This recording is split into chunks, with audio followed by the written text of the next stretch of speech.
Thank you, Karine, and thanks, everybody. On Wednesday, as you have heard, President Biden and President Xi will meet in the Bay Area for a summit. We anticipate that the leaders will discuss some of the most fundamental elements of the U.S.-PRC bilateral relationship, including the continued importance of strengthening open lines of communication and managing competition responsibly so that it does not veer into conflict. The way we achieve that is through intense diplomacy. That's how we clear up misperceptions and avoid surprises. That's how we work together where and when our interests overlap and deliver on key priorities for the American people. Will the president warn President Xi directly, for example, against interfering in the election? I'm not going to preview what exactly President Biden will say to President Xi because I think he should have the opportunity to speak to him directly in person without me proclaiming it from the podium. I will say that the president, broadly speaking, is going to set out a vision for peace and stability and the maintenance of peace and stability across the Taiwan Strait. And he will do that in his meeting with President Xi. But in terms of the specifics of that conversation, I will leave that to the president to do person-to-person, face-to-face. Yeah. What does the president plan to tell President Xi in terms of getting Iran to rein in its proxy attacks on U.S. forces? Well, from our perspective, the PRC should share the interest of every responsible country that de-escalation rather than escalation in the broader Middle East should be the order of the day. So President Biden will make the point to President Xi that Iran acting in an escalatory, destabilizing way that undermines stability across the broader Middle East is not in the interests of the PRC or of any other responsible country.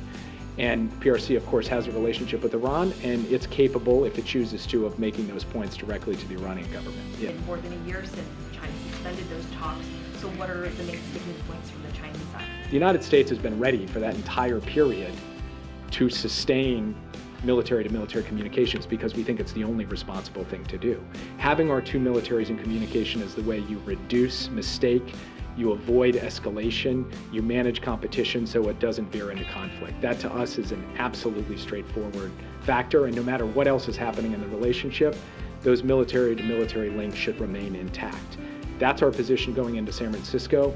We believe that the PRC has been constructive in the dialogue we've been having with them on this issue. We will see what happens in San Francisco, and the president will be able to report after the meeting whether, in fact, we've made progress on restoring military-to-military links. That what comes out of APEC is long-lasting and not just tactical from the Chinese side. Nothing stands still in the world, as we've just seen from the October 7th crisis, and there will be, inevitably, things that arise that are unanticipated. There will be turbulence, as there always is, and the question is, can we create the lines of communication and the broad parameters in the relationship so that through whatever comes, we can manage competition responsibly so it doesn't veer into conflict. That's what the president has set out to achieve in this summit with President Xi. And so he sees this not just as a one-off meeting, but as an important moment to be able to establish the kind of basis upon which we can proceed out into the future. Jake, Yeah. what would you say that the U.S. has been able to achieve in the relationship as a direct result of their last meeting? The most important thing is that this is a complex relationship, a competitive relationship that could easily veer into conflict or confrontation if it's not well managed.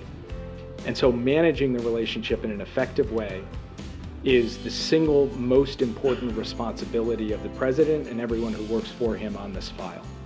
And then beyond that, the U.S. and China have to be able to speak directly to one another on all of the critical issues that face our two countries, including issues in moments of crisis, like the Russia-Ukraine crisis. And President Biden has had a number of candid conversations with President Xi about the question of military support to the Russian Federation in the conduct of its war in Ukraine. We'll agree wholeheartedly. In fact, they'll make significant progress. On other issues, they will have different perspectives. Jelajahi cara baru mendapatkan informasi. Download MetroTV Extend sekarang.